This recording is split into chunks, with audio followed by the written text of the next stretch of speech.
Muchas gracias, señor presidente.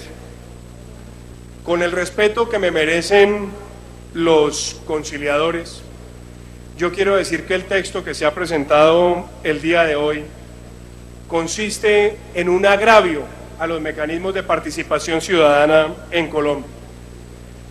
El gobierno nacional, desde que empezó a hablar de la refrendación de los acuerdos, empezó a hablar del mecanismo de referendo, y como se dijo acá en la discusión del debate, se modificó la ley para permitir que esa refrendación, que antes no se permitía, coincidiera con un día electoral.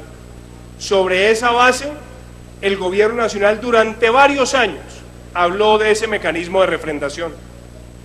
Después el gobierno, cuando se dio cuenta del umbral, de la necesidad de separar las preguntas y de permitir un voto informado, le dio por considerar esa medida un suicidio político.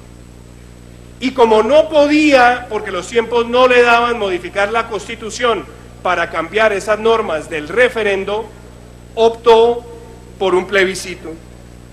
Y al plebiscito le hicieron cambios de carácter estructural a los que ya tenía la ley.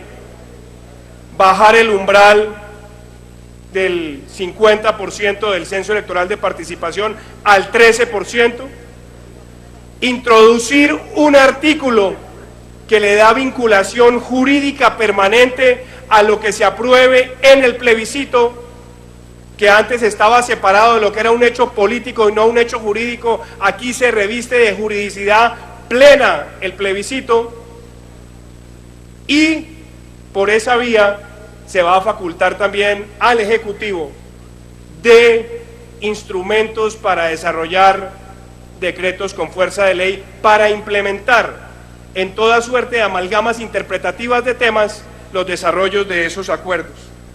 Es decir, se trató este plebiscito como si fuera algo extraordinario y por una sola vez. Y entonces se pregunta uno, ¿será que las garantías están dadas para la participación en el plebiscito? Se hizo en esta plenaria y fue aprobado por el Senado, señores compañeros, que en primer lugar el financiamiento fuera público para la campaña del sí y para la campaña del no, advirtiendo que ya se había cometido también el error de cercenar la invitación a la abstención como un derecho válido y reconocido también por la Corte Constitucional. Pero así se propuso que se financiara con recursos públicos el sí y el no, entre otras cosas, porque el Ejecutivo tiene un interés extraordinario en este proceso, y es que ha revestido de facultades para tomar decisiones de manera unilateral.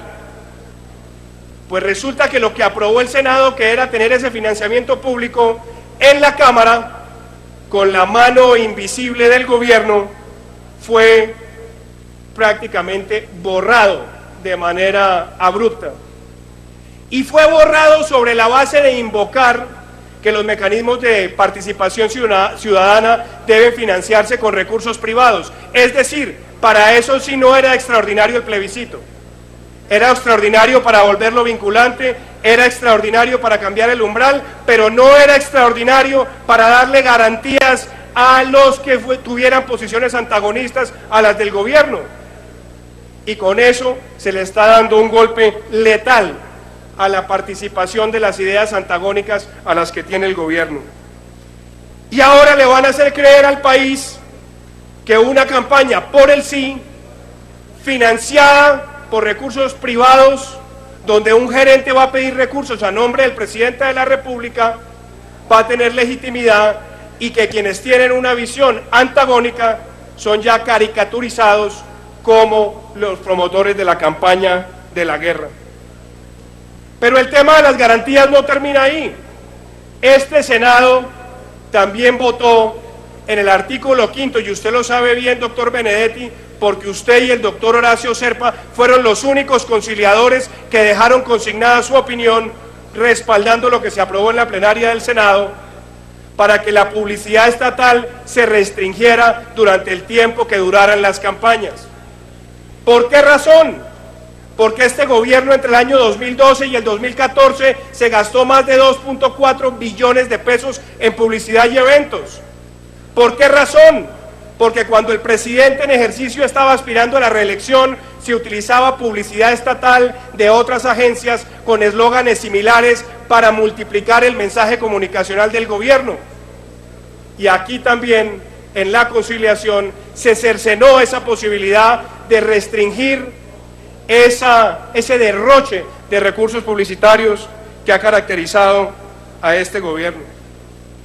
Señores senadores, si la conciliación que termina hoy acá es aprobada, lo único que estamos haciendo es quitando las plenas garantías para que los colombianos puedan decir no legítimamente a través de una campaña que tenga igualdad en la comunicación antagónica con el gobierno.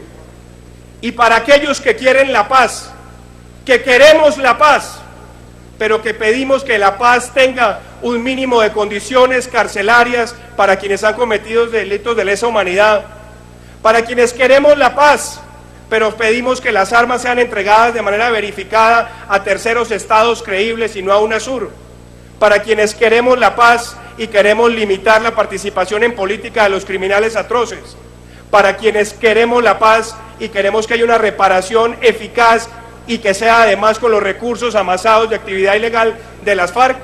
La única opción que le están dejando es invitar al paro electoral y rechazar el plebiscito, porque no se está invitando a una jornada justa, sino a una trampa donde ya están calculados los rendimientos para el gobierno, que solamente le quiere dejar al pueblo colombiano la opción del sí, con todos los beneficios que va a tener el Ejecutivo, con todos los temas que van a ser desconocidos por el pueblo colombiano y que convierten ese plebiscito en un contrato por adhesión manipulado por la propaganda estatal. Muchas gracias, presidente.